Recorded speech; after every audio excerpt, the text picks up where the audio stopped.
For here. Got it.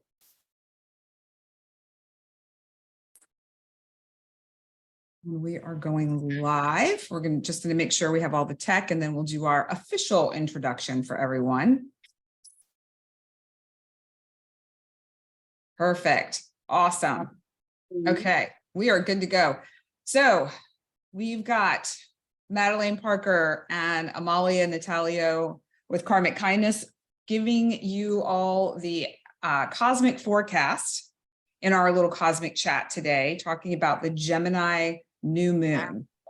So Madelaine and I were talking about this energy of this new moon, and what I find really interesting about it for me personally is that I was just telling Madelaine, I'm still feeling that eclipse energy from the Taurus Scorpio from a couple moon cycles ago, and it is still rocking my world. So if anyone out there has Taurus or Scorpio in their chart, you are likely still feeling that too. And I just wanted to say, you're not alone. We're doing this together, doing the best that we can. And my motto recently is just one moment at a time, do the best I can, find joy where I'm able. And that is pretty much it. And the other part of it is just giving yourself a break. If you don't feel like doing something, if you just need a minute, although Madelaine was just saying with this Gemini new moon energy, it's busier. You know, we have that air that's kind of gets you going a bit, a little bit different than a fire energy, but still active. And what I also find really fascinating about this Gemini new moon energy is that I'm feeling this feels really intense for me, not in a like, oh my God, my world is shaken, but just this intensity of awareness of my thoughts and the awareness of not having clarity in certain areas of my life that I really want clarity on. And I know there's a square, Neptune is squaring this new moon, which means there's some tension there. Neptune is illusory. We're not seeing things completely clearly. It's a little foggy. And I'm just to share with folks, you know, your thoughts are going to be on overdrive right now with this Gemini energy, which is going to have, you're going to have inspiring thoughts, but there might also be worry thoughts. And you may not be seeing things or thinking clearly. So my caution for anyone who is in a period of time right now of making some pretty big decisions, to wait until that Neptune square backs off a little bit. And maybe Madelaine can let us know when that occurs so that you don't jump into something without being able to see it for what it actually is. And there's some nice aspects to this moon. So it's not bad. It's just always about awareness. This is why we do this, to give you all an understanding of what the cosmos energetically has going on, and then tune into yourself and see where are you within that energetic field, because we as individuals have the power of co-creation. We're writing our own story. We can change our story. We just want to make sure that we're changing our story to one that really aligns with where we want to go versus where we think we want to go based on information that's coming through that's not clear. So, Madelaine, what are your thoughts on all that I just shared? That Neptune, that Sun Neptune square is definitely something to really study. I've been trying to study it, understand this transit all week actually, but it's going to pass in a couple of days. Okay. And yeah, it passes, but there is definitely a reason for it. You know, it's definitely it's a significant part of this new moon. It is also sextiling. Gosh, gotta look at that. It is sex. My brain is going to be foggy. I'm going to, because I'll tell you something, this transit right now, Neptune is at 27 degrees Pisces. I am 0 degrees Cancer. My sun is 29 degrees Sagittarius. So it's squaring my sun. The sun is opposing my sun with squaring Neptune. So talk about like thing is just like, that's why I was kind of suddenly realized it was almost time for this thing, and I had to rush because I was just daydreaming. My head got locked into some sort of daydream. So there's a reason, because I'll get get into it, but we're being guided. So, and clarity's coming because the Gemini energy is about clarity. So I guess we'll just jump in. Should I share the screen? Yeah, why don't, yeah, absolutely. It's very, these are definitely pivotal times. And I know that sounds cliche because I know people are saying that, astrologers say that all the time, but it for sure is now probably bigger. And we're always sort of working towards these points. And then we see the shifts, and then we working towards and building towards the next period. And then we'll see other major shifts. But whenever the nodes are involved, especially in the energies of Taurus, which is a third dimensional energy, you're going to see it's, you know, it's the earth energy, it's practical. You're going to see physical things happening in the shifting. It's not just in the energies, you know. Of course, yeah, absolutely. So yeah, so we're going to be seeing these squares to Neptune, which is basically erasing the ego, clearing the ego, so you're lost. And then there's your 0 point, and then the clarity comes in. And we also just, you know, make sure everyone knows this, is that Mercury is in the sign of Gemini right now, and it is the ruling planet of this new moon. So the potential for new ideas, new clarity, and we're having we're erasing the ego board because the new moon is in Gemini, which is logos, which is the mind, and Neptune in Pisces is mythos, which is the mythos. So we've got this, the yin and the yang energies going on right now. And plus we also have to say we have Mars and Venus conjoining right now as well, kind of close. But so we've got yin and yang with this sun in Gemini, moon Gemini, air, yang energy, logos, your thoughts, what you think. You're probably going to see a lot of people debating spiritualism, getting in arguments, and the moon is there. So it's emotional. It's you have an emotional reason for why you believe what you believe. And is it logical? You don't understand the Mercury square, I mean, the Neptune squaring, but it's sextiling Pluto. So here I'll show people where that is. So there's the, don't forget, and then the nodes are involved in all of this as well. But so we've got Venus and Mars together right there in the energy of Leo, which is pretty passionate, fired up. So you're going to get people possibly firing up and arguing about or something that they really passionately believe from an emotional place. Maybe it's not logical. Maybe it's an emotional belief. Neptune coming in and squaring all of it is making you relax your mind, confuse your mind so you don't know. Then you connect with your emotional truth, and that ends up, we're supposed to act from emotion, and then we gain, I know it's, everyone thinks head, stay out of an emotion with a decision. It's actually not, it's better to move the other way. Emotion is going to connect you when you're intuitive knowing, and that knowing is your soul and is pretty much always right, 100% in my opinion. So so there's the sun and the moon in Gemini,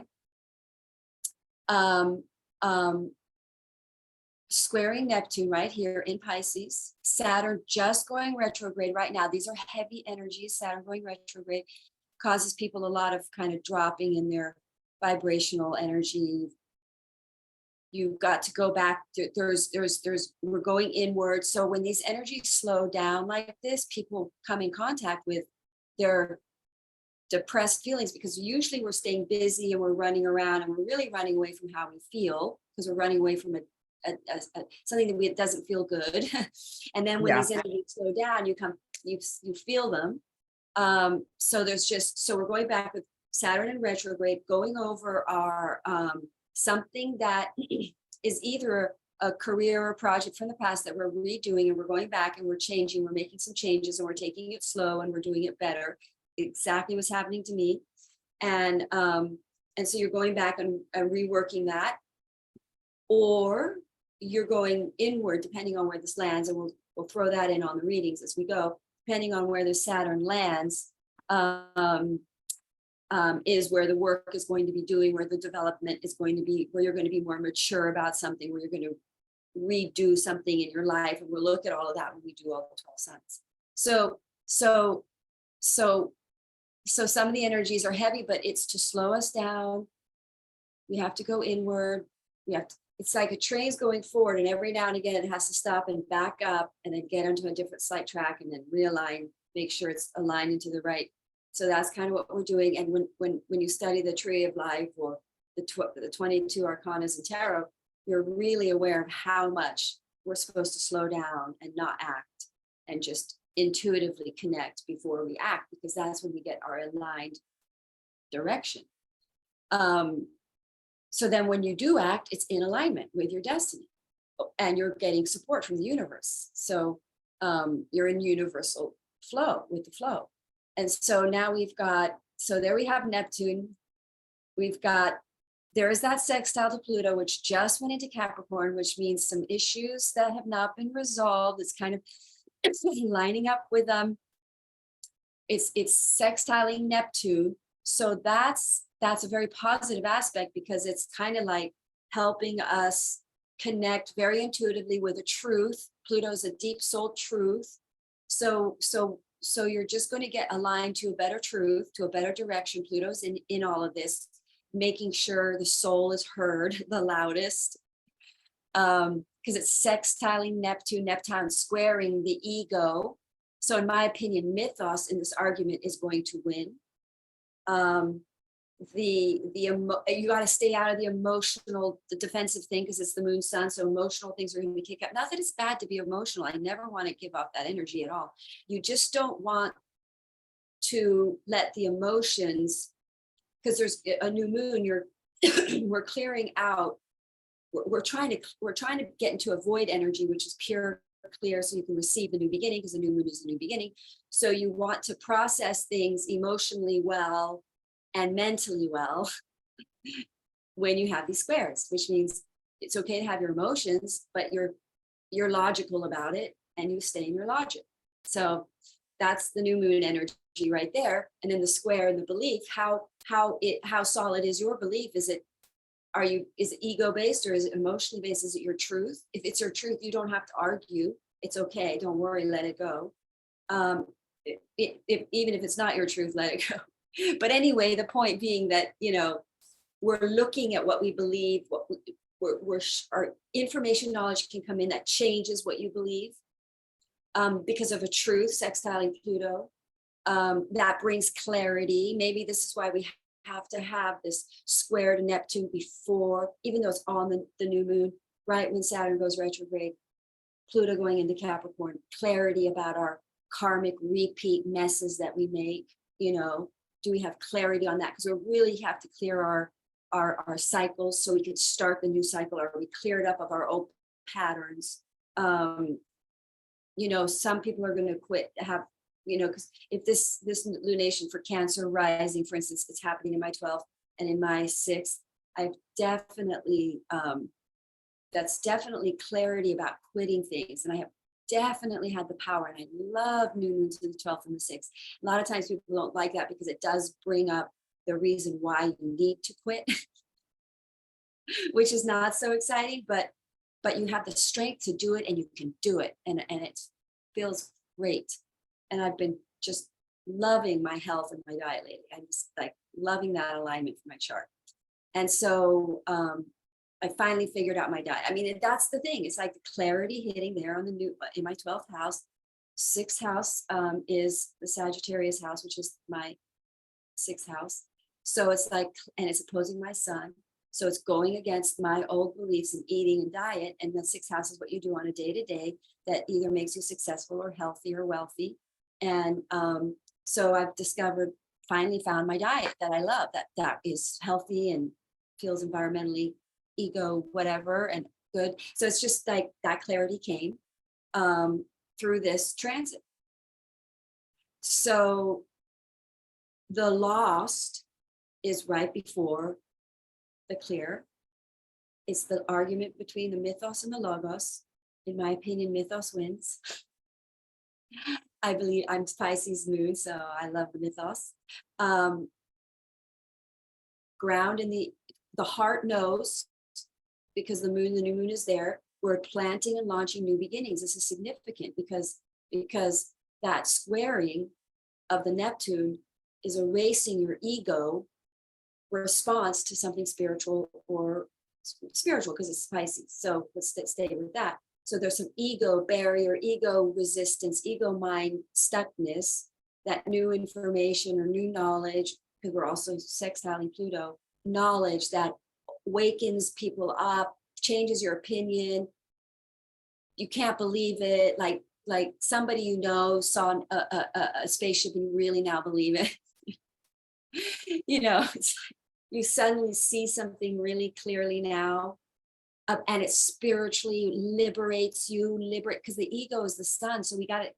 The astrology is constantly bashing our egos, which is our heads, which is what we think, because our thinking isn't connected to the intuitive knowing. The thinking is our ego, and our ego is out of alignment with intuitive knowing, because we are not animals. Animals have joint forced head heart alignment. They always know divine will. They always know universal will. They're always at flow with universal. That's why there's always a state of balance in nature, because in nature always acts in knowledge of divine will, and the knowledge of divine will lead you to harmony. But we are given free will in astrology. Even in astrology, your chart has have positive aspects to it. You only you have the free will to activate that in your chart. So well, and if I could just chime in here with what you just said, Madelaine, and that is around the energetic potential of a chart. And even what we say, there's the beneficial, it's always beneficial. What is the word I'm looking for here? There's like the highest vibration and then a lower vibrational interpretation of the energy, and you get to choose. Call it shadow. So you have shadow version of your chart. You have more, you can, what we're doing is we're playing, we're really literally trying to activate a higher reality through understanding why we're creating our shadow reality. Because we're creating our shadow reality when we're not conscious of the potential of our higher reality. Because by default. So when you look at your chart, you become conscious of the potential higher reality that you have. And that's why when I'm giving people's reads, they get so excited about it. They're like, that's exactly what I wanted to always do. That's what I wanted to do as a child, because that's actually in your heart's desire. And by the way, these energies are all about that. I'm seeing it absolutely. People who are doing what they love, it is on fire and they're doing great. These energies support being high vibrational. We are going into thriving. We have to have thriving mentality, because that's the thing that's shaking out of our ego. Lack mentality. That's part of the new moon. We're going to get nudged out of, because Mercury rules this new moon in tarot. The magician is the Mercury card. And I'd like to find that card, but that card is all about mastering the mind. Where is our mind creating a reality that we don't like because we believe it? We will manifest what we believe. Yes. So the reading tells you the potential. Should you believe in this for yourself? Should you see the big mighty oak that you're here to be, the thunder god? It's Jupiter, basically. I've been reading a lot about Jupiter because I find it interesting. The mythos fascinates me. So Jupiter is sourced in a mythical Jesus before even Christianity. Like it's called Zeus, the thunder god, Thor, boom, and its icon is the oak tree, which kind of is a Jesus symbol as well. And it basically means everything's going to be okay. Don't worry, stay calm. So because in that calm state, in being okay, you can then activate your higher vibrational chart, like you were saying, your dream chart. And we are here to thrive. There's no doubt about it. We are not here to suffer. We have the potential. Every one of us has the seedling to become the mighty oak. That is your Jupiter in your chart. So is the mighty oak that you're here to be. So I was telling somebody this the other day, and I was standing in front of my window going, Zeus, Thor, the mighty thunder god, and lightning hit right outside the window. It was like crazy, right? No way. It was a sun out of the blue lightning thunderstorm right outside my window. It wasn't because of me. I don't think it was me. It was just crazy though. But the timing of that is kind of cool. Crazy. It's funny. It's been very synchronistic lately. Yeah, that is very cool. Thanks. That's very cool. So do you want to jump into Aries, or is there something more you wanted to share related to the chart specifically? Sure. I just bought this program and I don't know how to move it to the ascendant, but I want to keep it open because it's helpful. There's so much going on here. We're looking at Saturn retrograde, Pluto and Capricorn, Neptune and Pisces, which is Saturn, same house as Saturn retrograde. So that's kind of covers that one area.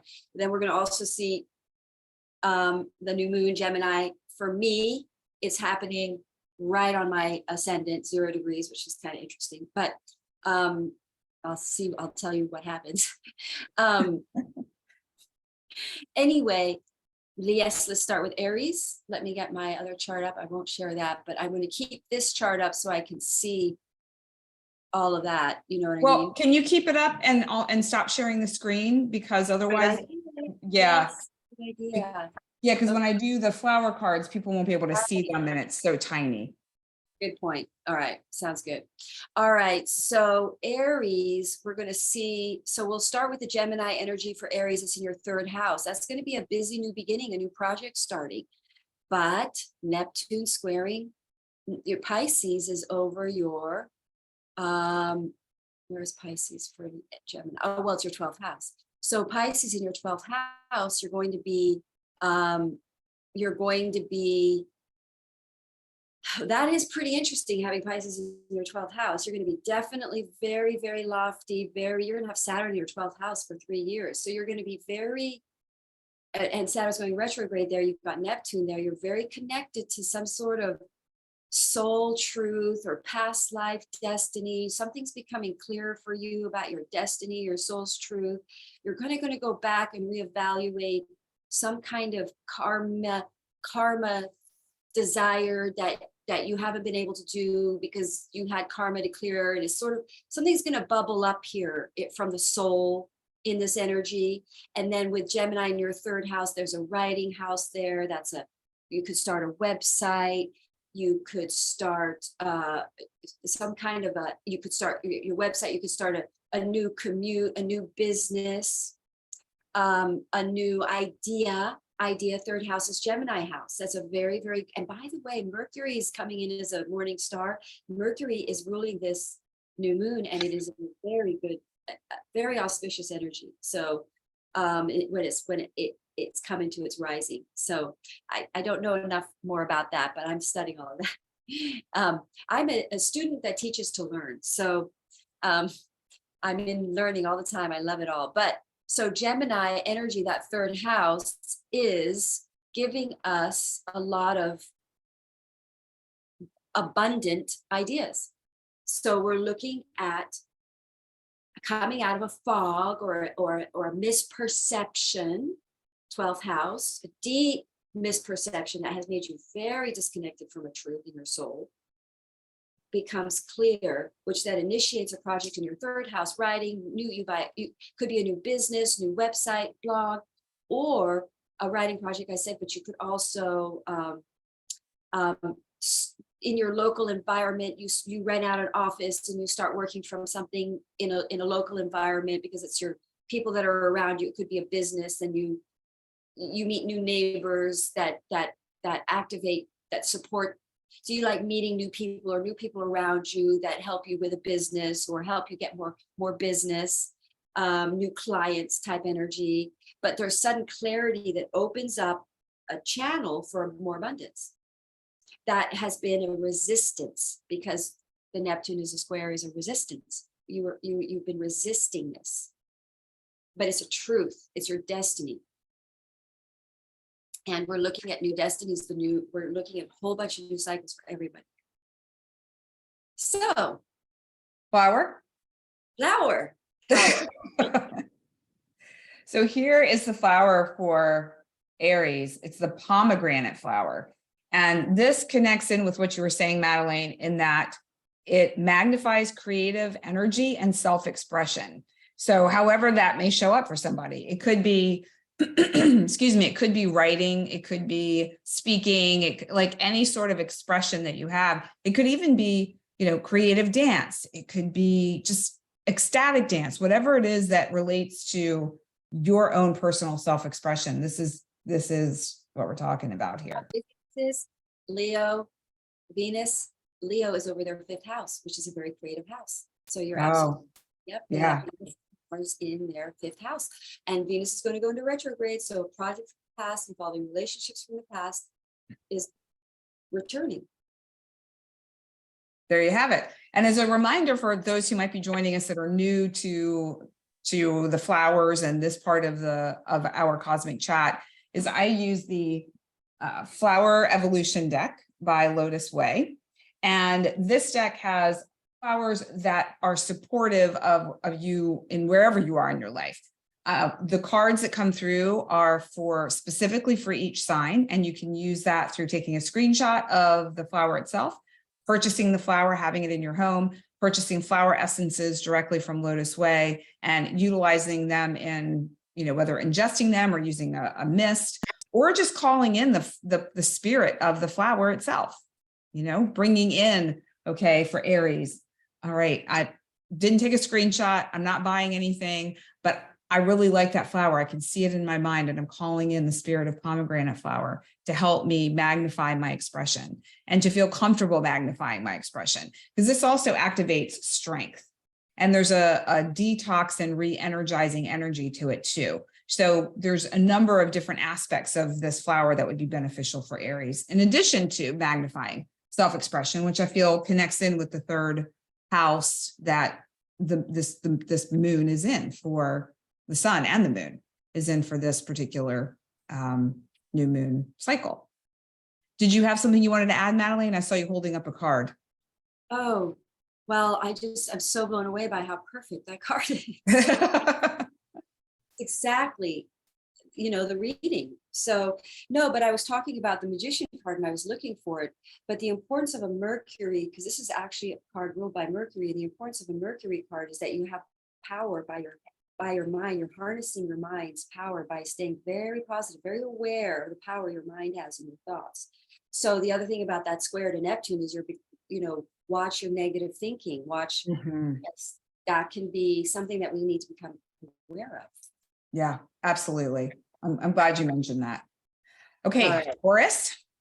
Taurus, yes, Taurus. You guys have Gemini in your 2nd house. So there's going to be some kind of clarity around your financing. A new moon in your 2nd house usually brings a new way of making money, a new income. And it's usually the 2nd house is your own resources, what you possess, your own values. Maybe you come up with the idea to rent out your property and go travel, and you'll make money over your rental property. And then you're not, paying 2 mortgages and you can travel.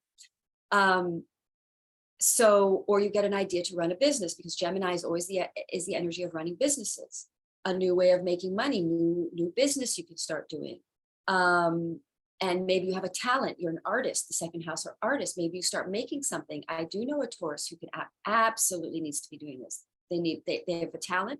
They can, and Taurus is ruled by Venus. They tend to be artistic. And we're talking about sculpture, physical art, like, material things. And they make things like crafts. Gemini over the 2nd house is craft, good with your hands, making something that makes you a lot of money.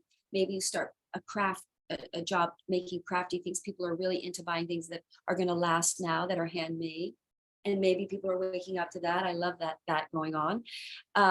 So we're looking at ideas, or you could get now, because Gemini is also the energy of communication and talking, and also the energy of Gemini is the Lover's card. So this could be romantic for everybody across the board, because the Lover's card represents a harmonic energy of the 2 forces. So with Venus and Mars together, we're looking at unifying and finding harmony, clashing beliefs over clashing beliefs, finding a new harmony. So the Lover's card in tarot is all about being really nice to each other.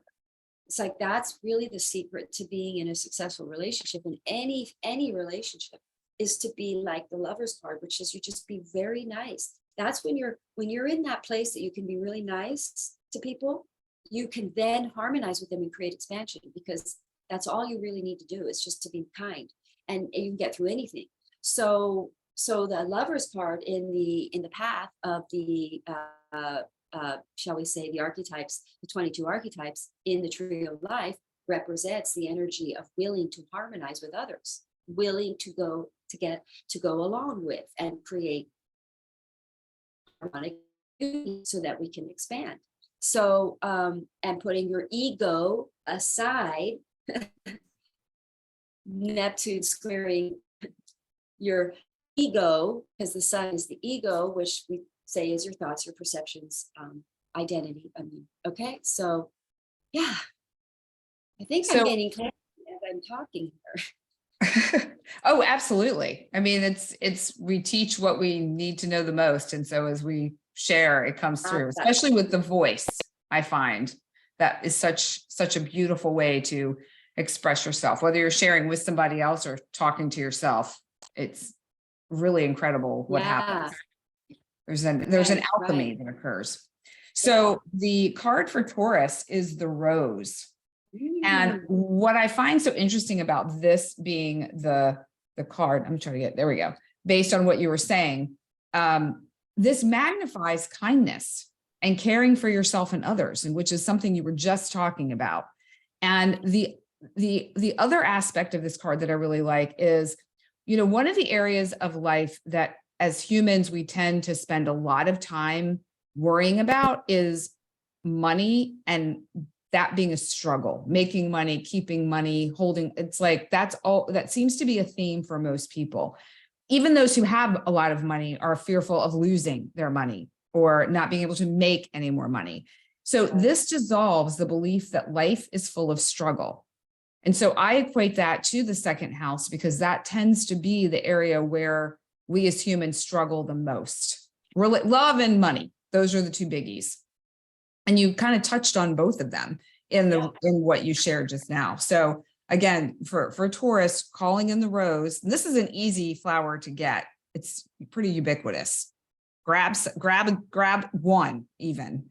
It just so happens I got one yesterday. So I have one beautiful pink rose that I'm going to really connect with since I have a Taurus moon. It's kind of beautiful how the universe provided me with that medicine in the form of that flower yesterday. Yeah, well, also Taurus is ruled by Venus, which is the aesthetics. And just, I mean, the rose, you could argue, is the most beautiful flower. I mean, it's highly aesthetic. And it's the highest vibrational flower of all.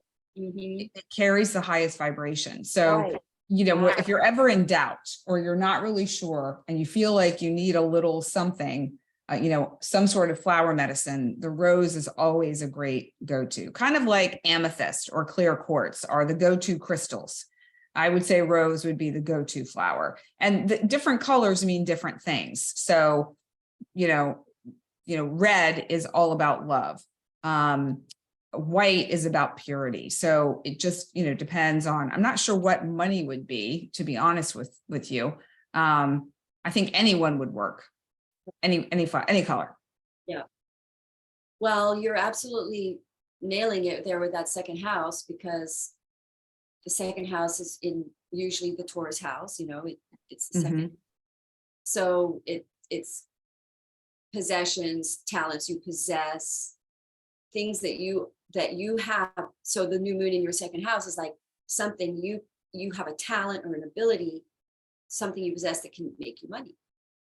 So a lot of people, when they have planets in that second house, they literally possess a talent. They can make something or do something that actually makes them money. They possess a money-making capacity. So. And it could be, a talent for sure. And then it could also be, maybe this is a time for, would you say, I'm asking if you would say this is true, a time for perhaps investing, using your money to make money. Finding a project or an investment of some kind. Yes, because a lot of people, I just did a chart yesterday, she has sun in the second, moon in the eighth. She has a husband with money, and she's really talented at managing it, and she's very good at making money with the money. It's like, and she's very wealthy. I mean, it's like, wow, So that's kind of fun. That's cool. So, that's cool. Okay, so Gemini, this will be interesting. See what's going on with them. Well, I would think that they're going to hit this square of Neptune pretty strong, because it's squaring their ascendant or their whatever moon or sun in Gemini, and it's going to wake up some illusionary misperception that they hold, and their ego that they've always been rigid and thought they were right about. And it's going to go kaboom, and they're going to have a spiritual shift. This is spiritual awakening energies for some people, no doubt about it. So they're going to have a shift in their perception.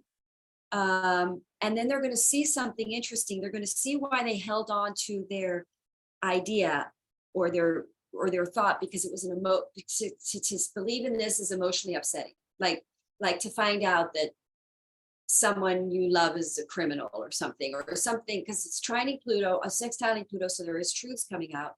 So there's some sort of truth comes out that disappoints you about somebody. You don't believe in them anymore, but that's better for you. You're more in your own power and you're taking your power back from that situation. Or you believe now in something that was spiritual, and you now have a spiritual awakening. You see the importance, the significance of the spirit, of some situation that you're going through. You have an awakening, a spiritual awakening. You see now clarity, and you now believe something. You believe it now. Maybe you believe in UFO now. You never believed in it. You thought crop circles, but now you see a crop circle that you just, no way, that's something like that, where you just, it kind of shatters your world. And then there's an emotional thing around it, because now you're the person in your family that believes in this wacko stuff, but you can't explain it to them because they're just going to think you're wacko. So that's part of this energies with the Neptune square. You just you can't explain it to people. They're just not going to understand. And it's too hard to explain, but you just know it's true because emotionally the moon tells you, it's true. So you just have to let go of the resistance, and then follow your intuitive knowing with a new moon. That's going to lead you to your new auspicious beginnings. And that clarity that comes now, you believe in abundance more, because that old way of seeing it actually was more limiting and limited your ability for abundance. Now you actually believe that the universe is going to really support you, that kind of a thing. So flower power. So we have the Grevillea. And, what is so interesting about this flower as it relates to what you were sharing, Madelaine, is that, Gemini is third house. Even though this is happening in the first house of self for those who have Gemini, the energy that runs for them tends to be around thoughts and mind, but also speaking, sharing. You are talking about how their beliefs may shift, and they will need to share that shift, share something that might be uncomfortable or might be a little bit out there. And this activates fearless speech. And the message is speak your mind. And so they are going to be in a position where, like you were saying, something is going to shift. They're going to change their mind about something. And this is fairly common for Geminis. They change their mind a lot, but they're going to change their mind about something and then be able to speak about it and share their wisdom and share this new point of view with other people, which is the energy of it is going to feel different, because it's not just a thought, it's going to be integrated even more deeply into themselves because this is in their first house. So this flower, I feel like, is spot on for Gemini as well. Yes, you absolutely touched on some amazing things, because it is and mutable energy does change and adapts. So this is an adapting energy. We're changing our minds. Brilliant. Yeah. We're realizing something and we're making it we're adapting to it. That's the energies of mutable signs. So spot on. Yeah. The cosmos is really supportive. Today. Yes, today it's with us. We have the cosmos at our back. Yeah. All right. Absolutely. Okay. So interesting, I can use me as an example for Cancer. So I was doing workshops, and then on Zoom, they were going great. And then we decided to take hiatus, right? And it was squaring, that last moon was squaring my MC, which means I stopped doing something in my work. And it was like that day we decided, let's take the summer off. She has kids. We just thought we're just going to play on the summer and chill. And I was like, I'm loving my summer pace. Yesterday, this new moon squares my MC. She's being bombarded by people who want the workshops again. Wow. So now Saturn's in retrograde right there on my MC, going retrograde. So now we're like, okay, we need to keep the workshops going. We've got to pull them back up. but we're going to read, see, it's Saturn retrograde over something that was a career thing that we initiated in the Sagittarius or a Gemini new moon. No, Sagittarius, a new moon in November, December, end of November, December, somewhere in there. And then I just, this full moon recently, my full moon, I think it was, that we ended it because we decided, and then the new moon comes in, squares my ninth house on Saturn, because this new moon is a wide, well, it's not squaring Saturn, Mercury is squaring Saturn, but so something from the past comes back, and now we got to redo it, we're going to rewrite it, restructure it, Saturn. So anyway, it's really clear. And also the ninth house for Cancer is travel. So a lot of Cancers are potentially traveling. We're talking about taking workshops around and doing retreats or in Italy, which I'm very excited about. So that's that's traveling, my ninth house, doing spiritual stuff. Because I love to travel, but I prefer to travel doing something. So that's I keep kind of, hopefully I'm not forgetting Saturn retrograde in your chart reading, but if I do, it's possible that it's not huge impact on you guys quite yet. But for Cancers, you're going back over something in your ninth house. Neptune is there, you're getting clarity. There's a little bit foggy confusion, like I'm not clear yet about how we're going to solve some of the things we need to fix. And I don't have total clarity, but we're going to through this retrograde, you're going to fix it. It's going to get clear. It's going to get fixed. So the new moon gives us ideas around a business website. It's on your first house. I mean, it's on the cusp. It's in your 12th house, actually, but it's at the cusp. It's right at the end. So it's 27 degrees. So you're gaining clarity about something in your soul, that there's going to something that you need to change from a soul level. You can feel it in your soul, but you don't know, and you're going to just gain clarity. And then that clarity is going to come, and you're going to be able to make the changes, or you're going to get clarity of how you can make the money to travel. I have some working with on that we're gaining clarity around, and structures you can set up so you can do that. Or teach or start something, or clarity about what you want to learn. I want to take another astrology course, but I don't know which one. So, but then so then it goes to the Gemini there in your 12th house, your soul. We're waiting to get clarity on the soul. So you gotta be low key, take time off, don't socialize so much, stay inward, connect. And it's a busy new moon, but try not to be too busy. Some time for nurturing yourself. Cancerians tend to be able to do that pretty well. Just once you set the intention, then following through, it's pretty easy for them to do things for themselves, take care. All right. So the card for Cancer is the Royal Poinciana. And this card also, I feel like, matches up very beautifully with what you were sharing, Madelaine, in that it magnifies clarity and decisiveness. I mean, you literally used the word clarity a moment ago, and helps with your focus, like this laser focus on what you're doing, what you're working on, where you want to go, who you want to be with, what you want to do. And it also relates to asking for what you want. That's the message for this is, once you have the clarity, ask for what it is that you want.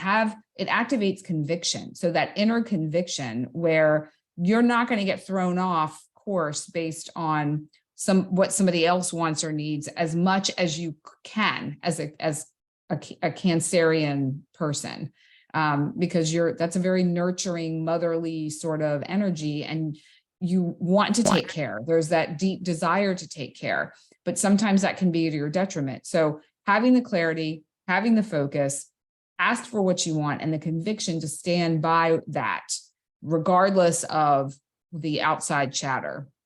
So the Royal Poinciana, I think, is a beautiful support for Cancer. That resonates because it's through the energy. In fact, this new moon is, in my 12th house. So for Cancers, they're really waking up to how, because it goes to the 6th house, closes the 6th house. So and it's on my sun. So I'm really waking up to some unhealthy eating habits, and that's helping me quit it, like gluten, and so that is through the energy of nurturing, of taking care of myself. You're right. It's through the self-care. Yeah. So that's very appropriate. And Cancer it's in your first house. Well, it's on the cusp. So that's all about self. Absolutely. Yeah. Beautiful. All right. Leo. Leo, you guys must be on fire right now. I have a Leo son, and I'm thinking I haven't heard from him in a while, so he must be busy. He has the Gemini moon, Leo sun. Yeah. Oh, could be. So Leo, yeah. So Leos are going to be, where are you? Gemini is in your 11th house. Wow. New moon. You're going to meet some new people, new tribe, new fun friends, communication, and it's going to break your belief. They're potentially more spiritual people, and you never thought you would have ever hung out with people who were into crystals and sage or something, and all of a sudden you meet this new group of people, you get on with them, and they're like really into like crystals and things. So something, and you wake up to a belief, or you meet people that believe something you never believed, like you just no way believed in it, and then they all say things that makes you believe in it, and you gain all this clarity. You also gain clarity on the people that are your true friends. Like you may have been ego asserting to certain friends, which is just like friends you thought they look, like you want to associate with certain types of people because it's your work or something. But now you meet people who are spiritually your tribe, your soul, you connect. And then you basically new beginnings with your tribe, communications, you're really talking a lot, socializing, you meet people at a party, you get to more parties in this new moon, maybe you meet new people at a new party. And where does Pisces hit for you guys? Pisces hits, Leo, Pisces hits in your 8th. Wow. So you're going to have fear triggered potentially because Neptune there, it might wake you up to a fear that you have around, like sometimes we don't want to believe in something because we're afraid that it's true, or like, I don't know, I can't think of anything. Like if you suddenly believe in astrology, you're going to suddenly, all the people you know are going to think you're a real wacko, and your normal friends are going to think you're one of them now, that kind of a deal. So it's triggering a fear, because the 8th house is a fear of losing a certain friends group because you believe something now, or your friends group believe in something you can't associate with. It could be the other way around. And now you have to let go of a fear-based attachment to something that you think is survival. You may have some sort of overly dependence on certain groups of friends, that you have to just let them go because you all believe and see things differently. Maybe that kind of plays out, or it's the flip of that. You connect more now. You all wake up to a belief, and it's really amazing, and you all connect together about it. It galvanizes you, but you all collectively change your belief. You find out information, knowledge about somebody in your friends group that has had something happens to them, like they beat cancer drinking celery juice, so now you're really into I don't know, I'm just trying to be creative. The other part of it, I was thinking too, with 8th house, it's secrets. So it could be a secret comes out, a secret is revealed that really changes how you navigate your friends group, or that changes the group that you're in. The secret comes out and you decide, okay, I'm no longer aligned with this group, and you find a new group. Yep. Yeah. You could be weaning from one group to the next group. Now, remember, you've got Mars and Venus on your sign. So I would say, you could get very, very inspired by a new group, like because you're very fired up and inspired. This is a time for you to be very creative and exploring your creative yin and your yang on both levels of your energy field. Yeah. Mental inspiration and emotional inspiration, and following your emotional inspiration and aligning your mind with what's really inspiring for you and creative and all that, and play. Leo's about playing joy. So yeah, flower power. Oh, the pink spirea. Oh, This yeah. activates laughter, and the message is let your inner child play. It magnifies joy and lightheartedness.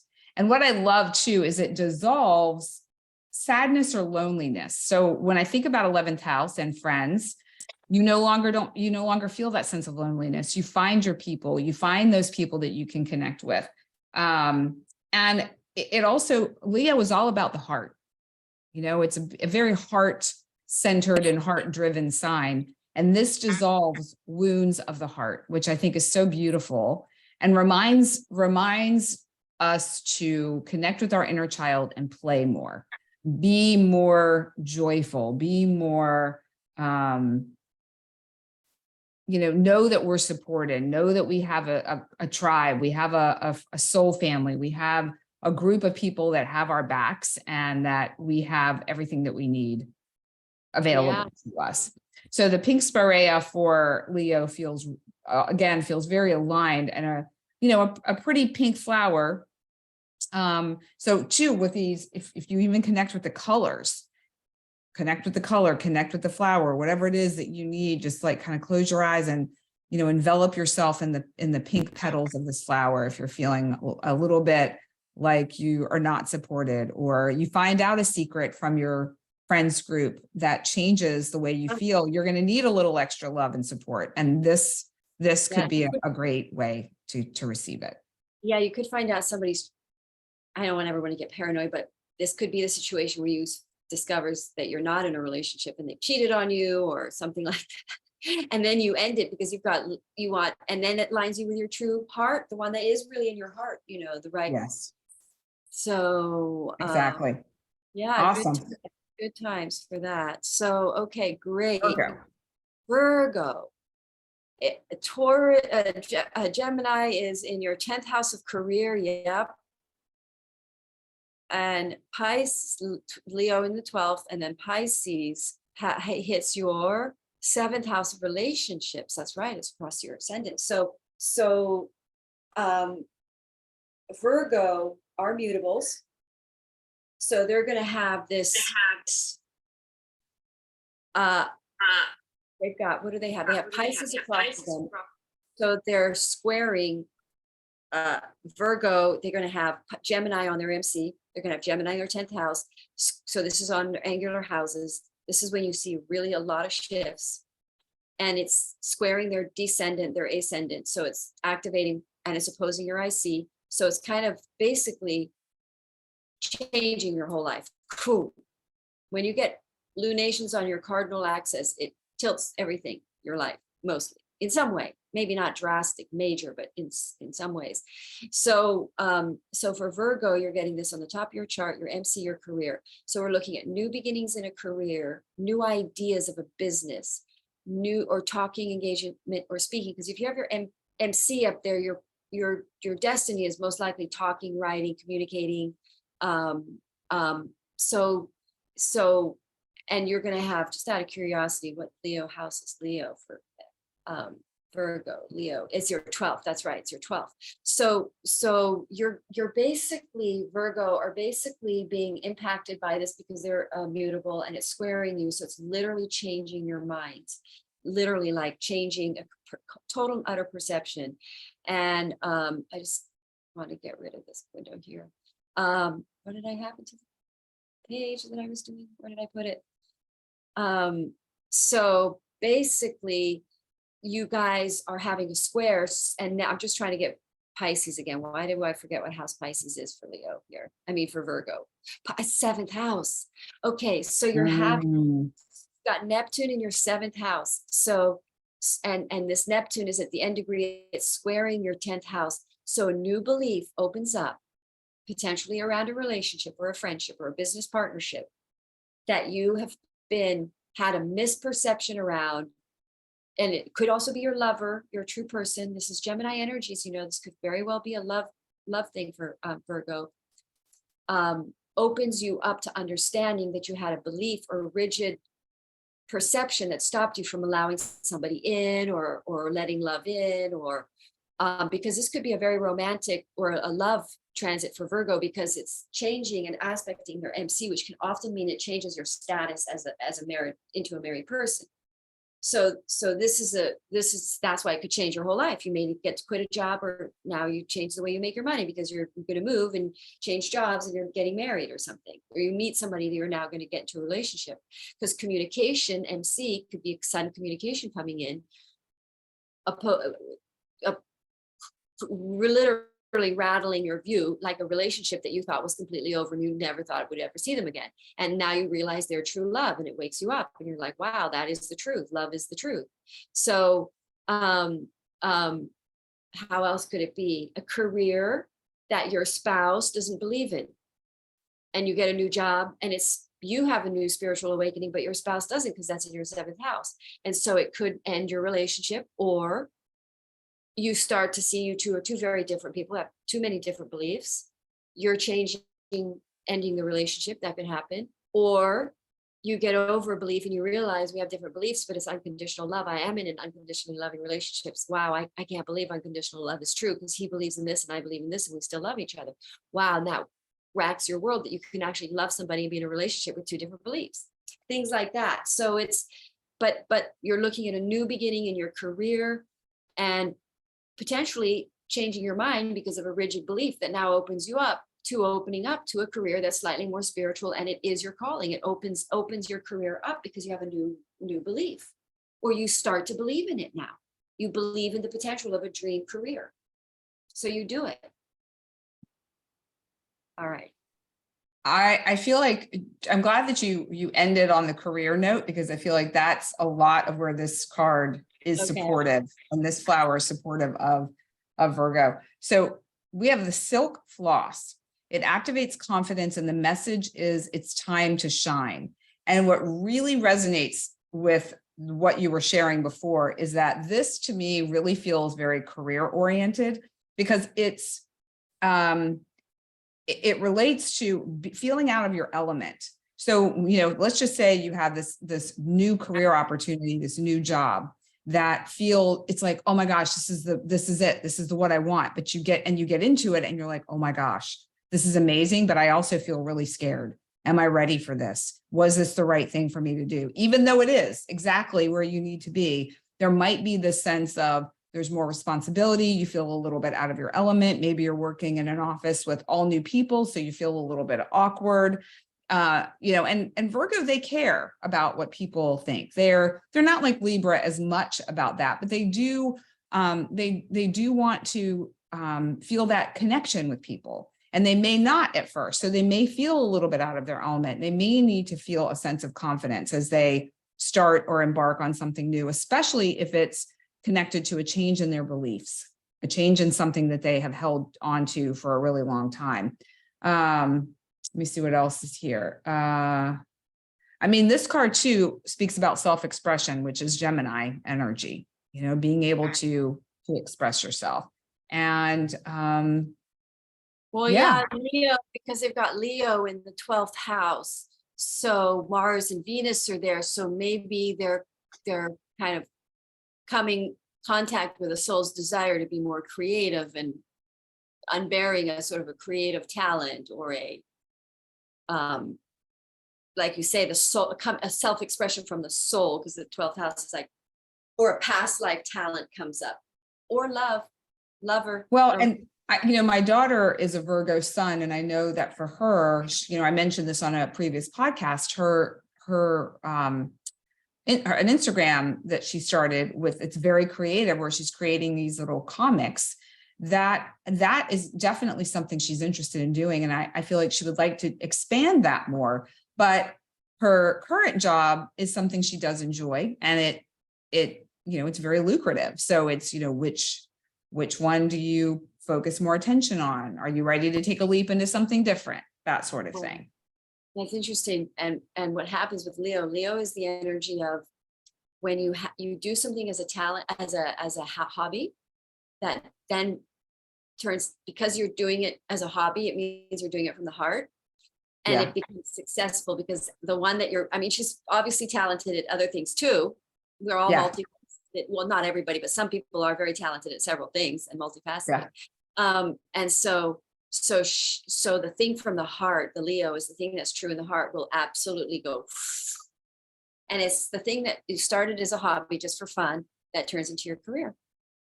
Yeah, I could totally see that. Not this minute, but I could see that down the line being. It does. being a thing. Yeah, it's like you have 2 feet in 2 places, and then eventually you can go. Ooh.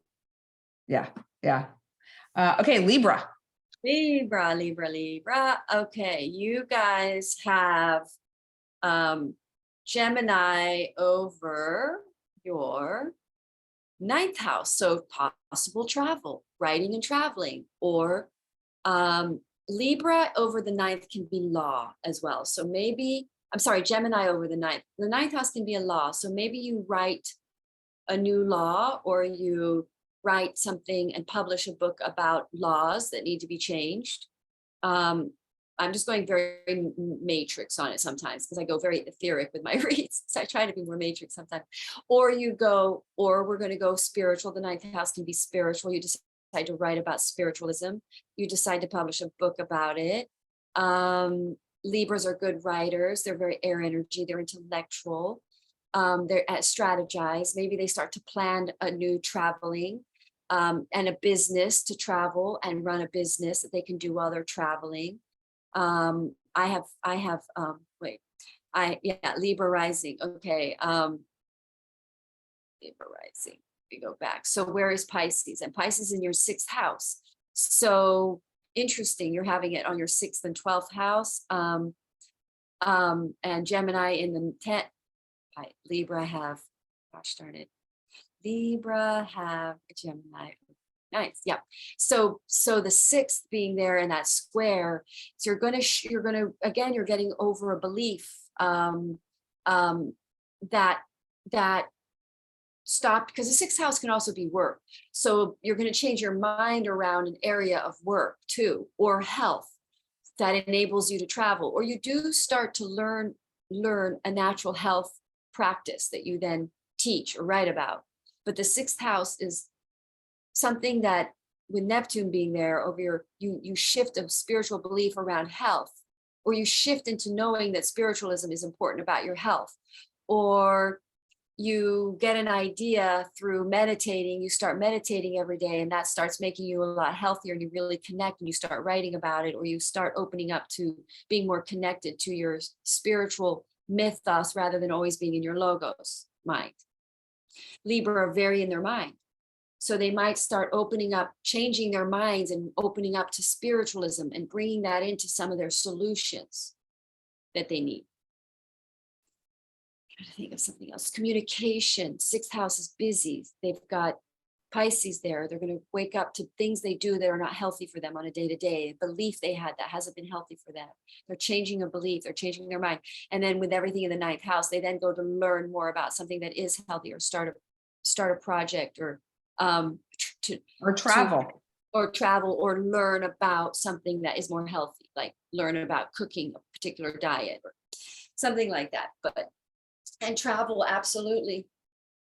These are energies of very much living your dream, because the dream that you wish for in your heart is actually where you're supposed to go. So in these energies, it's supporting anything from your heart because it's higher vibrational. And as we're raising the vibration of the planet, if you act from a lower fear-based energy, it's just much more challenging and harder. So the more you do what you love and what you dream to do, so that could be like for Libra, a dream come true. The dream, Neptune, there's a square mental perception, because the 9th house can be a rigid thinking, right? That shadow aspect of the 9th is rigid thinking. So Neptune squaring some sort of rigid thought that was limiting the life they could lead, because they had a rigid spirit. They didn't believe in spiritualism. They don't believe in it. So they don't believe in anything. So a lot of Libras are like that. They're very in the mind. So they then have this, whoa, I believe in it now. And it opens up some sort of a writing project or an adventure for them. And they go explore it and travel it and want to look at, like, maybe you don't believe in some sort of historical fact, or you've believed in something that is historical and suddenly you don't believe in it anymore. And you want to go travel and look at architecture or something like that. that's really from way more longer back than they say. But basically your Libras are going through a mind shift and opening up, and or they're seeing they believed in something that was an illusion and they don't believe in it anymore. So Libra's flower is the Mandevilla.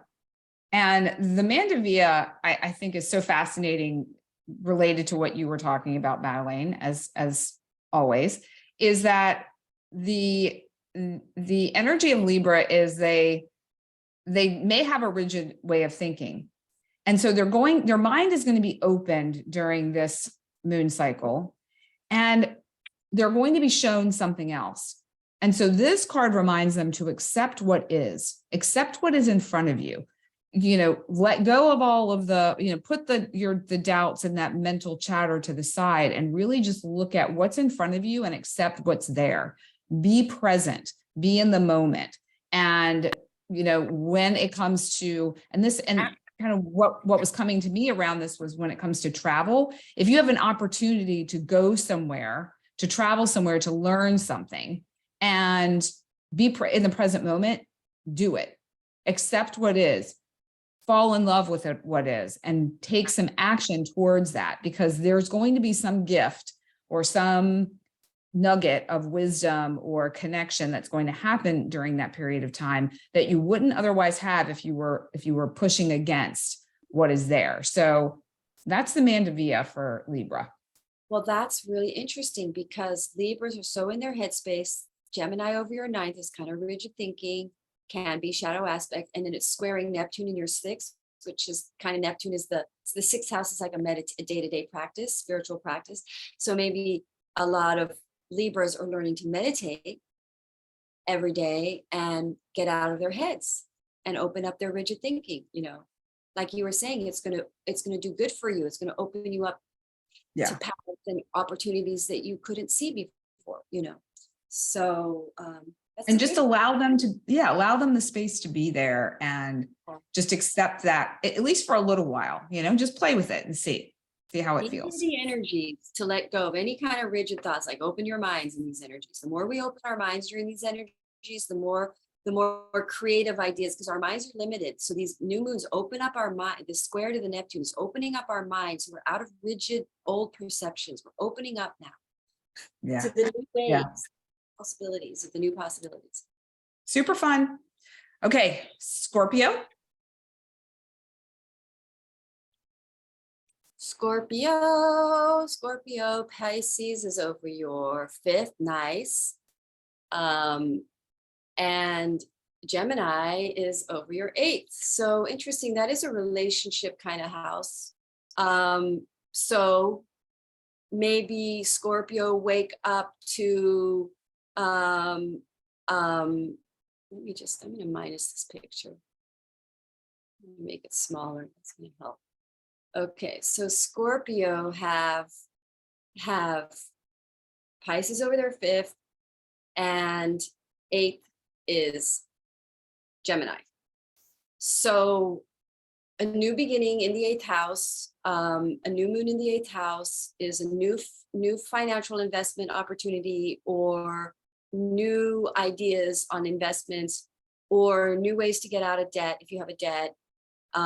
Or a new idea to invest in something that pulls you out of debt, or you qualify for a loan, or you get an inheritance. But there's some sort of financial, shall we say, shift with joint financing, or you join finances, or you join, or you end, because sometimes new moons come with endings. So you end a joint financing situation, you've ended a relationship, and now you're going to sort of take a new beginning in being independent financially and not needing joint finances. But it can rattle your fears, because new moons in the eighth house can show you that you have a fear of being independent, or a fear of money. But also it's a sexuality house, so it's kind of like waking up to a belief, because it's squaring your fifth house. It might be you wake up to being more in a sexual based relationship that isn't spiritual, Neptune being there. You wake up to wanting a soul connection more, or that you haven't been aware of, you might meet a soul connected person. But if you're already in a relationship, then maybe you have clashing beliefs with people, with a person in your relationship that Scorpio, they're going to have a sort of a clashing they're going to wake up to a new belief that a new moon, it could be that as a joint partnership, you both wake up to a limited perception you had that opens you up to making joint new investments on a project, or like you decide to, you with your person, you decide, you open up your beliefs about suddenly one of your spouses now suddenly believes you do want to invest in an apartment building together and renting them out. They didn't want to do it, but now they changed their mind, and now you're going to invest the money together. You believe in it. Or you take on a creative project together that the belief system opens up in one of you around the creative project, because Neptune is super creative in the 5th house. It's a very creative energy. So there's like a joint mission where the nodes are squaring Pluto right now. So I haven't added all that in, but we're really being tilted to missions that we've been afraid of. We're facing our fears around that. So the 8th house is a fear energy.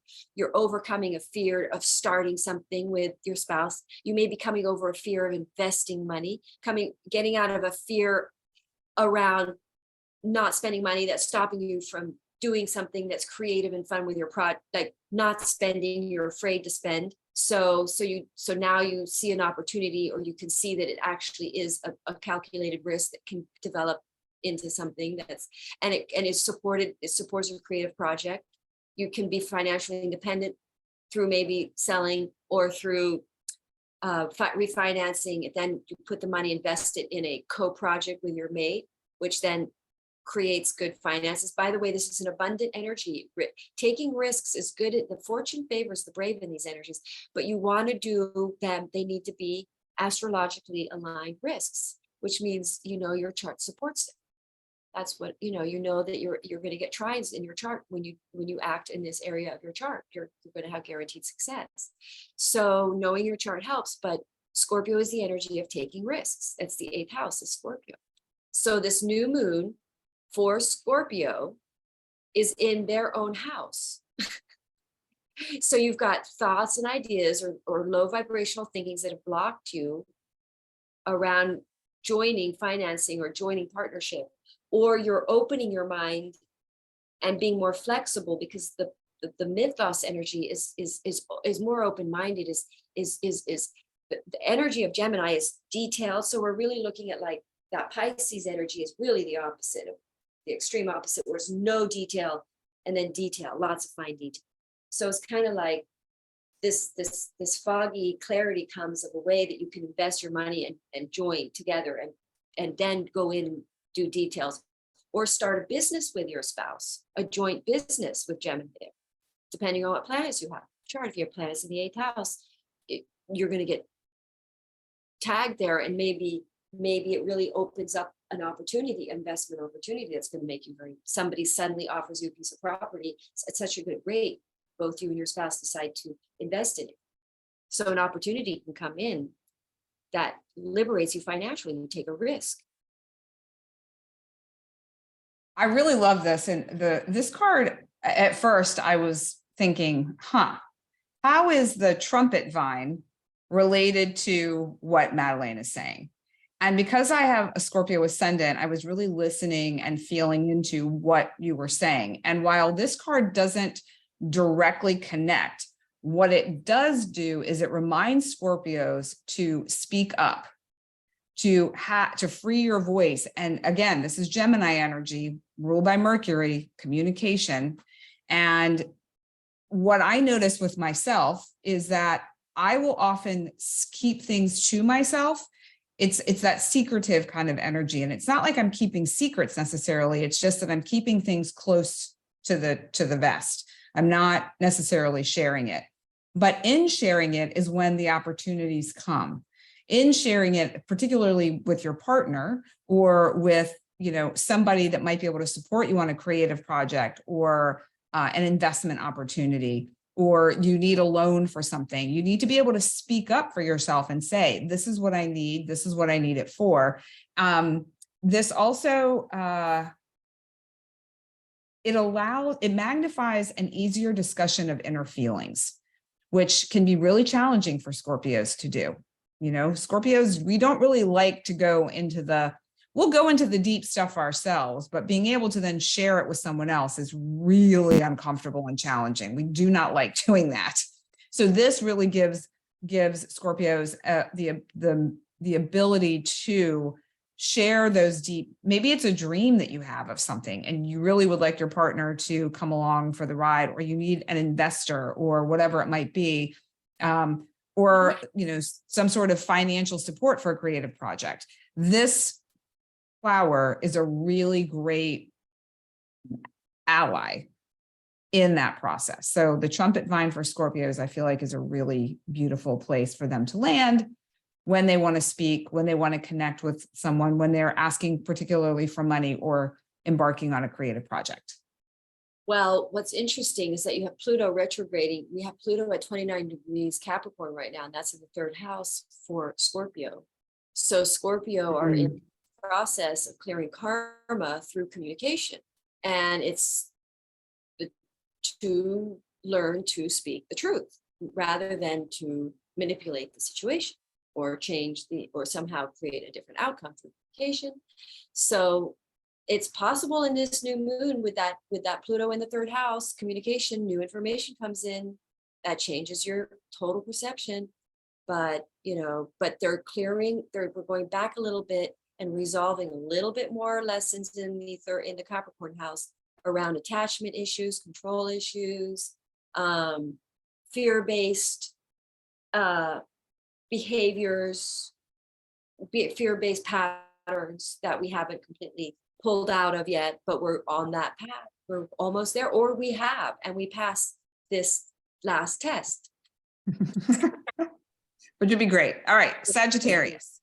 Okay, Saggies, you guys have Pisces in your fourth house, and I know many Sagittarians that are returning to their roots. They've got Saturn in retrograde. I know many Pisces that are returning to their root locations. Sagittarians, Pisces over their fourth. Then we've got Gemini is in their seventh, so a new relationship. Sagittarians coming in, new relationship. It could be for me. I've got, well, I don't know, but it could be, but I have to look at the rest of my chart for that. But I've got this new moon, the new moon is on my ascendant, but my descendant is right there across it. So it's like relationships could be coming in for Sagittarians. So Sagittarians are looking at new communication, hearing from somebody. They've got Saturn in retrograde over their fourth house. So there's a roots or home. If Saturn's going retrograde there, you're reestablishing base, a new base, you're building a new structure, potentially to work from home. But with your Gemini, it's squaring Gemini. So it's almost like wake up, new realization that where your home is. And it also is being supportive by a relationship. You've got Gemini at new moon in your seventh house. So you have like clarity about who your true relationship is in connection to your home, who your home person is, who you're at home with, who's the person that, you know, let's just say is a soul, because Pisces in the fourth house is very much, you're returning to a soul, you're living where your soul wants to live, and then you're going to align, you're going to have a new awakening that who is your true person. It's like you're coming home very much so, and then it's the right person, or you're going to wake up to who the right person is. You've been confused. You're going to hear communication from somebody that you go, wow, that is the right person. It could be a new person. You could meet a new person, and then you realize you've been going for the wrong kind of people. And then you realize this is my true soul type person that I could live with. They might clash your spiritual beliefs. They maybe have a different political affiliation. It could really go against what you thought. but you're going open-minded because you've fallen in love. You can't hold that rigid belief about that anymore. You know, like maybe you're a little bit of a snob about people from certain states with certain accents, and you fall madly in love with someone like that. That's hilarious. Yeah. So Sagittarians are looking at, then let's just for fun, Leo is in their 9th house. So creative writing projects again, or ideas, creative projects, traveling, learning a new creative talent, going to school, going to art school. So anything else there? I think communication involving relationships. Maybe you sign a contract, a new contract, because a joint contract with a spouse and you decide to go into business together, or a joint you sign a contract with a lawyer to take on a law case or something, and you have clarity now about this. Go ahead. Okay. Lilac for Sagittarius. This activates flexibility. So when you were talking about all of these different areas of life that could change for Sagittarius, and I kept hearing it's about flexibility and being able to adapt to these changes that are coming up. It's and not just being flexible, but embodying that flexibility in that, so that the person in front of you, they can feel and sense that you aren't being as rigid as you once were, that you are willing to kind of go with the flow of what's going on and adapt to what needs to be done to support the relationship, or to communicate differently, or whatever it might be that's showing up. So lilac for Sagittarius. Yes. And, this is the micro of your macro, because Sagittarius is the macro. So you may have a major total spiritual belief shift. You may see you've been rigid thinking about spirituality, and you open up. So cool. Flexibility. All right. I'm trying to think if I'm having any of these things shifting. I'm Sagittarius sun, so that hits Gemini in my 7th house. So it's so foggy because I have Neptune sparing everything right now in my chart. My sun and my ascendant right now is being squared by Neptune. Well, you'll know in a couple of weeks. Yep. Yeah, it'll become clear. Communication coming in, people from the past, Saturn retrograde, projects coming in from the past. So try not to be rigid-minded Sagittarians. They can be the most rigid-minded. They think they know everything. Sorry, I'm a Sagittarius. I speak from experience. Yes. Yeah, I have some in my life too, and they definitely have that energy. Okay, I don't think you so much, Madelaine, but good. I'm aware of it, so I try to stay very open-minded to other people's beliefs. My moon is in Sagittarius, which is different. I'm sorry, my moon is in Pisces in the 9th house. Also, if you have planets in the 9th house, if you have your sun in the 9th house, sometimes those people can be very stuck thinkers, like rigid, super. But the moon is a little softer there, but I work on it. Yeah. So, okay. Capricorn. Capricornies, you guys have Pisces in your 3rd house. So that's, that's like that's Pisces. You've got Neptune there. You've got the Mythos represented there in your 3rd house. Neptune representing the Mythos there in your 3rd house. So talk about shifts, major new rigid thinking clashes, coming down, new beliefs, whole new spiritual awakenings for you guys. I don't mean to sound like a big exaggeration, but sometimes we don't really realize those moments, those aha moments, how big they are in tilting our destiny. They are. So I would say it's an aha moment for Capricorns, and it puts Gemini in your 6th house. So you do wake up, you're able to quit, you're able to do something to really shift your destiny here by quitting, being healthier, having more positive thinking. Maybe you really wake up to the fact that you have negative thinking that's been causing a lot of your problems. Or rigid thinking, you open up to more thoughts that are spiritually aligned, more flow. You believe in living a more flow life. Capricorns can be quite rigid thinking in that, that they just believe in work and money. And I shouldn't simplify them that much, but they work very hard and they like to keep their life stable through work.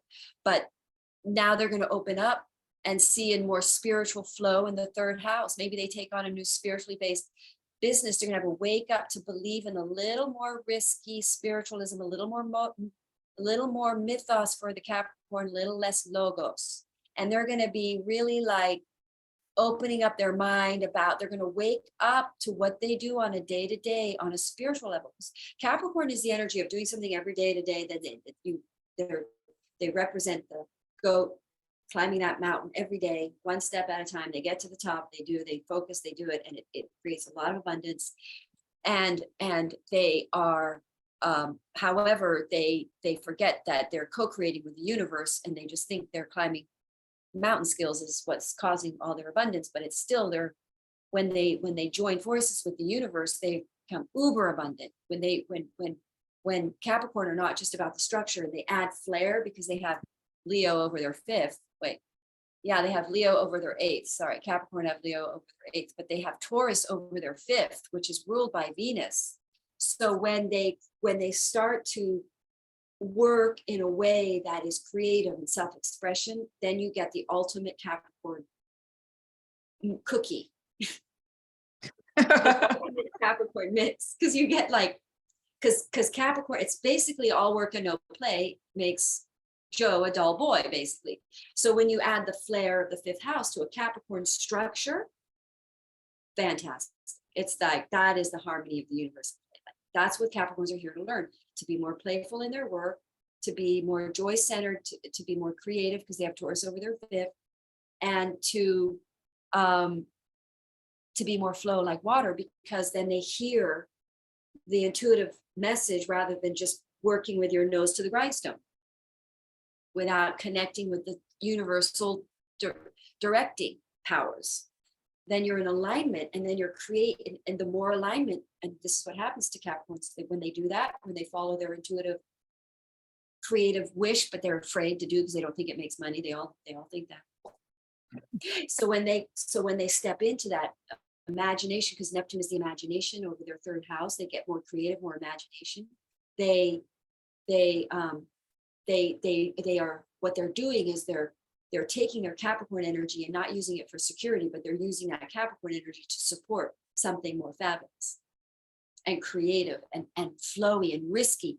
And they know because the fortune favors the brave here. So when they take that risk, because the Capricorn wakes up to knowing they can always land on their feet.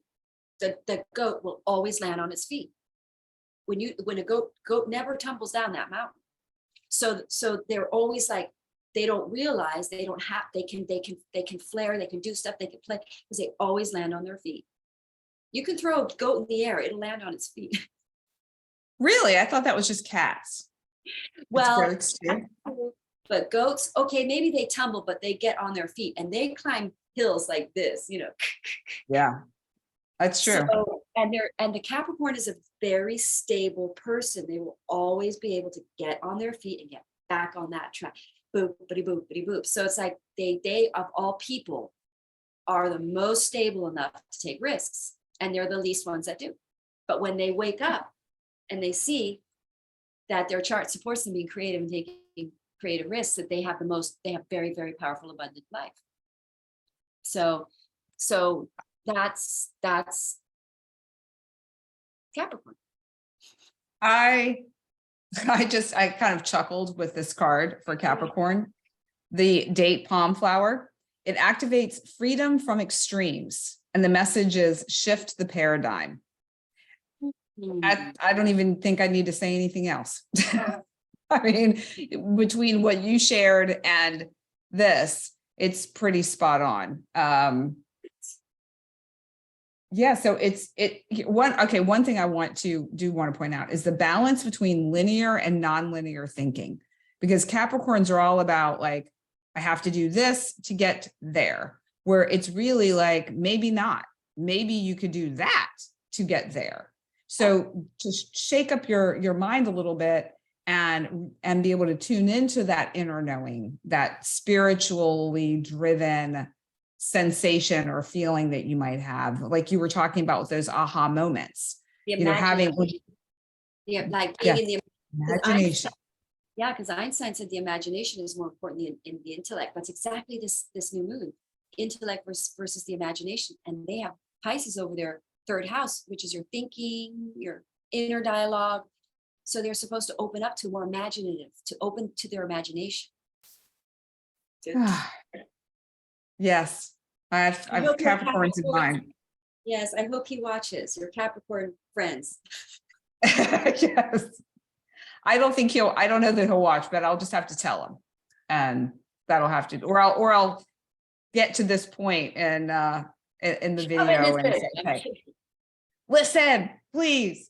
Yeah, No. so funny. Okay, so But Aquarius. they will probably you know what you don't have to, the cap. This is going to happen. Whether they're going to have a shift here. This is Gemini being in that house of, what did I say it is for Gem? Is it set? How do I forget? Gemini is in the sixth house. Six. And they're also going to get busy, but the new moon in their, I mean, squaring Neptune in their third house, they are definitely opening up to a rigid belief system, but something you just said and I lost it. So don't worry about it. Well, yeah, I mean, I think it's just, I don't even need to sit him down and have him watch this. It's something will happen in his life that will open this up. And I don't have to do anything. If he asks me anything, I will share, but otherwise I probably will let him discover on his own. That's a lesson I'm learning within our relationship of just let him go at his own pace and focus on my side of the street, and he'll get where he needs to go when he's ready to get there. Right. And that's another thing to look at in this new moon is where are we negative thinking and where we have to let go of what other people think and what other people believe. Because that's square to Neptune. Like you have a lot, we can have our own friends, our own tribes, but I don't know 2 people on this planet that believe the same thing exactly across the board, like 100. Right. So it's like we may come across different beliefs. So we have to don't try to change what people think. There's an evolution here at play that you will see when the things line up, But and I feel like times these lunations right now is one of those things where people start to see it's like clarity will come about things. Well, and if you're in a relationship where you see eye to eye on everything, that's going to be one boring relationship. Exactly. There's not much growth that can happen there. So you're here to challenge each other on each other's ego. Yeah. Geez. Okay, Aquarius. All right, Aquarius. Aquarius is Pisces over your third. Sorry, Pisces over your second, and Gemini then puts it over your fifth. So wow, interesting. So you're gonna have a new moon, and it could be a writing project, or ideas of a business, or an idea to write a play, or write a movie, or teach. The fifth house is teaching. So, or new relationship, and then it squares your second house with Neptune being there. So you open up a whole new belief around, because you have Saturn retrograding there. So an old way of making money, or an old idea, or something inside your soul you really want to do, you go back and revisit. But there's, because of this new moon happening on this time, you have an awakening. See, this new moon is happening as Saturn goes retrograde, so you wake up to what you need an illusion around your work, or that you need, or wherever you have Pisces, that you wake up to an illusion which you can go back and fix when Saturn goes retrograde. You then have an aha, I know what I need to do now. I see what I need to do. But in the meantime, first we're going to be confused and let go of what we think. So we're getting out of our rigid thoughts about how it should be. And then we've got, let me find Gemini again in your fifth house. So you sort of open up to a creative project. You could meet a new friend that you then start, that changes the way you do income. You go into a writing or some kind of a project. Fifth house is also entrepreneurial. You get an idea for an entrepreneurial business. You get creative about you decide to do it because it's Neptuning in your second house. You get this creative aha awakening that this is a creative solution, and it makes you new money. It's a new way of making money, and you can go back now. You know how to fix it with Saturn going retrograde. You get what you need to do now. You're going to go focus on it, make some changes, and then it'll come back. um, Gemini in the fifth, new moon in the fifth, could get pregnant. You could find out that you're pregnant, and you thought totally blows your mind. You didn't know you could, maybe, or you now have a new belief to be pregnant. Maybe you weren't planning on it, and now you think, no, I do want to do this. You have awakening. It's a spiritual experience or something. Or what else? And you meet a new friend that changes your beliefs around spirituality and making money. Suddenly you meet someone who's doing something you always dreamed of doing, and they're making a lot of money, and you just thought you couldn't do it. You couldn't do that. Now you believe in it. You can make money doing that. Go ahead. You want me to? Okay, I'll share. Ready. Yeah. The white magnolia. This activates spiritual fulfillment, and the message is you are divine. What I love about this for Aquarians is that it dissolves fears around, it dissolves extraneous thoughts. That's what it was. And Aquarians have all kinds of thoughts. This is another air sign.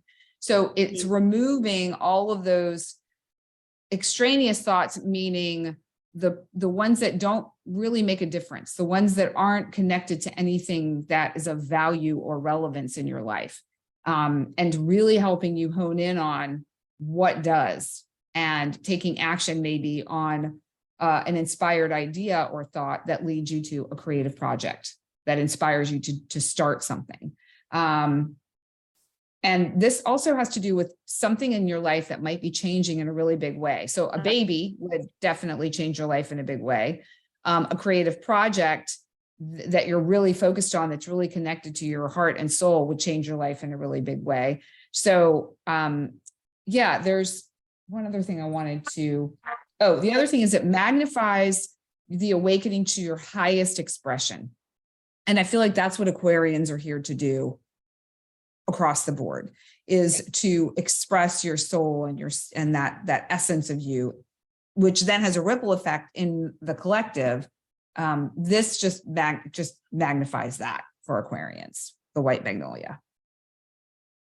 Interesting, because they also have Venus and Mars in their seventh. So there's some sort of a relationship activation that could be a creative project, because that fifth house, you're talking about creativity. Maybe they wake up that they need to be more creative and take on a more creative career, that they now have a relationship they can go into business with, do it with their spouse.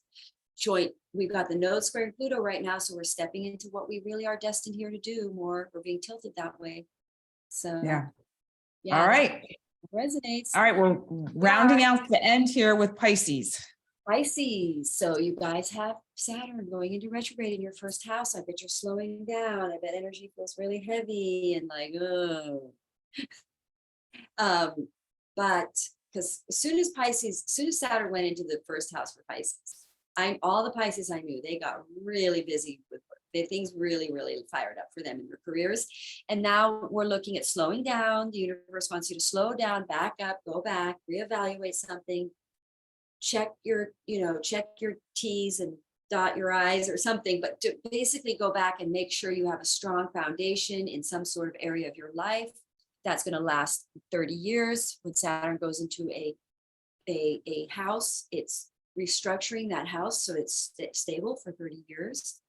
And so for you guys, you have Gemini in your fourth, a new living situation, Pisces rising. I know my son is kind of in that situation right now.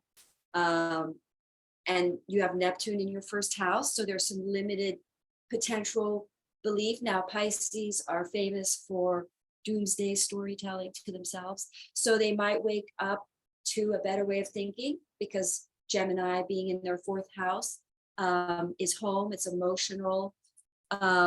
So it's like, and it's negative thinking when you're alone.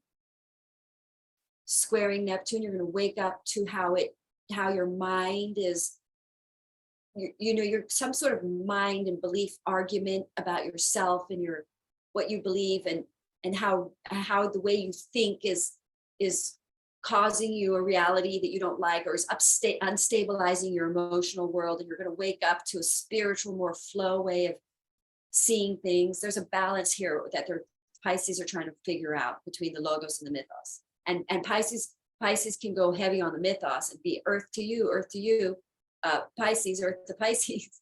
But with this Gemini and that they're going to ground, because that's your fourth house. So you stabilize through positive thinking, through controlling your mind, and through mind control, I say your own mind control, not other mind control. And you take your mind back from, other beliefs, but that Neptune in your first house, your soul, you're connecting to what you truly believe, that your soul, it's like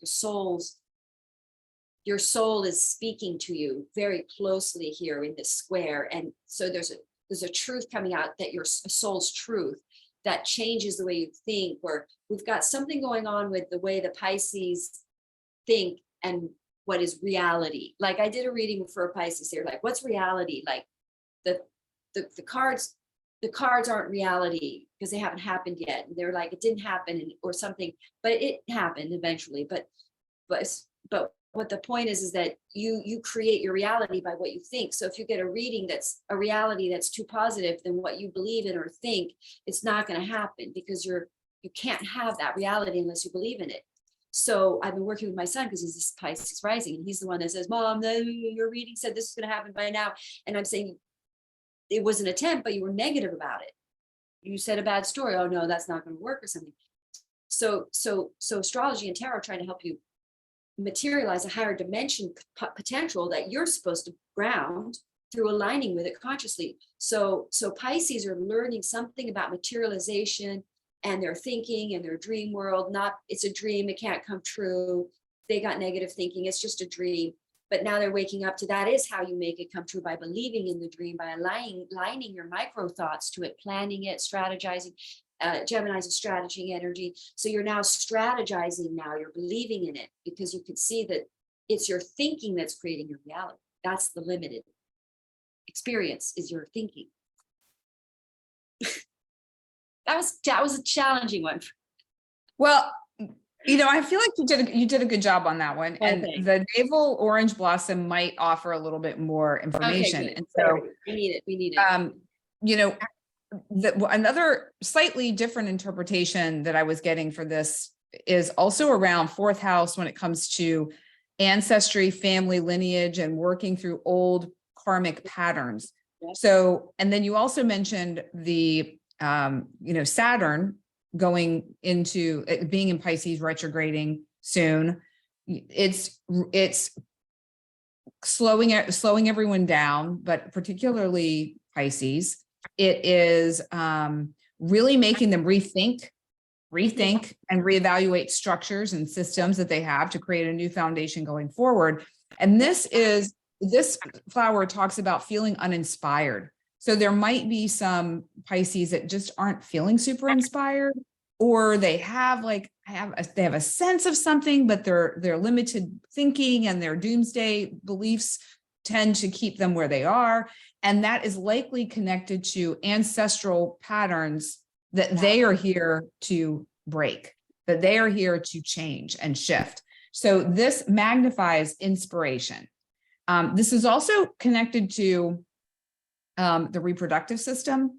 So I know that that's not a direct connection, but if you think about it in terms of rebirthing or birthing something new, creating a new structure, creating accessing that part of you that can create, whether you're a male or a female, there's that place within us where we can create. So maybe this has something to do with, a block in that area that is keeping you stuck, that's connected to an ancestral wound that once you move through that will propel you forward in a whole new way. But the inspiration is the key. It's like, what inspired you? Yes, because they have Leo over their 6th house. So, and that's like a work house. So Pisces are very creative. They're usually the artists and musicians, always, pretty much. Yeah. So with Leo there, they might, with Saturn going over them, you're right, that kind of feels like a quell of their inspiration, because maybe they are supposed to maybe they're not inspired by what they're doing. So the truth comes out that this isn't inspiring enough, because if you have Leo over your 6, you really need to be doing something that inspires you and excites you on a day-to-day. You know, it's very creative energy. My son isn't, that's why they're so often creatives, because they got Leo over their 6th house. My son has his Mars there, he's a musician. So, you know, Leo being there, it's trying to get you to do the heart thing. So if you're like slow down, you don't feel motivated for something, you don't feel like doing something, go connect to what fires you up, because you're supposed to reconnect to something that fires you up. The other message of that particular flower is it's great to be alive. So that just like, yes, like this, it's great to be here. I'm so excited to be here. Let's go, you know, and Pisces aren't always like that. You know, they're watery. That's not really their thing. So, but it's there, they have it. Just can you access it right now and be inspired, find that inspiration. It's probably a tricky new moon for Pisces, because it's squaring Neptune right on their 1st house. So it's like, I bet they're feeling very like not understanding something very big in their life right now, you know. But clarity is going to come. It's going to come in. I was going to say they will. Then they have a new beginning as a result of that clarity. They're going to initiate a new thing. So all right. Well, we covered a lot today. There was a lot to talk about. I wasn't expecting there to be so much information. Yeah, I mean, we didn't even really go into the whole node thing, which is fine. I mean, there's a lot to talk about, but these nodes, this node is a big transit. People's lives are really radically shifting and changing right now. So if that's happening and you're feeling scared, because some people are, I get scared about stuff like that too. But remember, we're letting go of things that are security based, and we're going into a more thrival period now. So trust the changes are going to be more abundant. I really believe that for everybody. Trust. Yeah, that's a key. So, all right, everybody, our information's below. You know where to find us. Reach out if you would like any sort of astrological, spiritual, soul, relationship support. I mean, anything that comes to your day-to-day life that you'd like a little bit more of a spiritual take on it. Madelaine and I are here for you to support you in any way that we can. These cosmic chats are a big part of our gift to everyone, so that you have a better understanding. And thank you for joining us. Thank you for sticking with us. Thank you for watching us every couple of weeks when we're here. We really appreciate it. Please leave comments, likes, shares, follows, all the good stuff. We would so appreciate that. And we will see you in 2 weeks for the full moon in Capricorn, I believe. Oh, okay. Yeah. All right. All right, everyone. We are signing off. We'll see you here soon. Take good care of yourself. Bye. Bye.